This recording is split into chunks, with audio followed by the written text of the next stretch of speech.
Merci. La parole est à Monsieur Bruno Millienne pour le groupe démocrate. Merci Madame la Présidente. Avant de commencer mon propos, je voudrais simplement rappeler une chose. C'est que si nous n'avons pas la majorité absolue dans cet hémicycle, c'est un fait. Tous pris individuellement, vous avez la minorité absolue. Que ce soit clair pour tout le monde. Ça, c'est la première chose. Deuxième chose,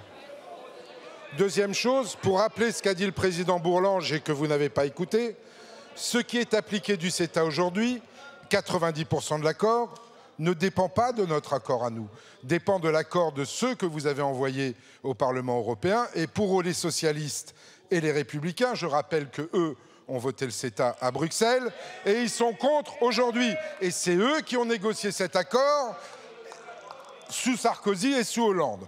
Donc ce revirement, ce retournement de veste est un petit peu électoraliste. Je suis désolé de vous le dire comme je le pense.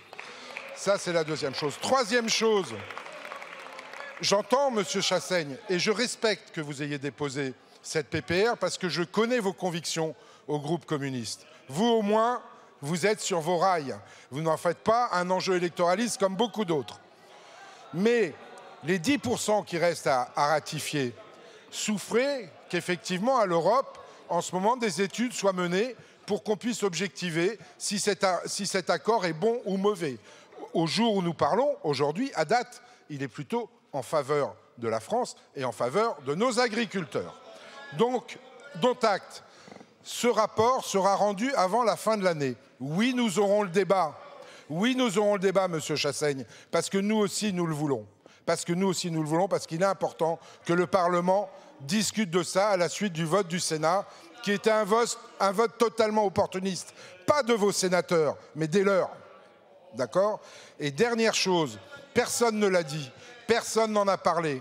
Cet accord bilatéral est une horreur pour vous tous ici. Mais s'il n'y avait pas d'accord bilatéral, quelles seraient les règles qui régiraient le commerce?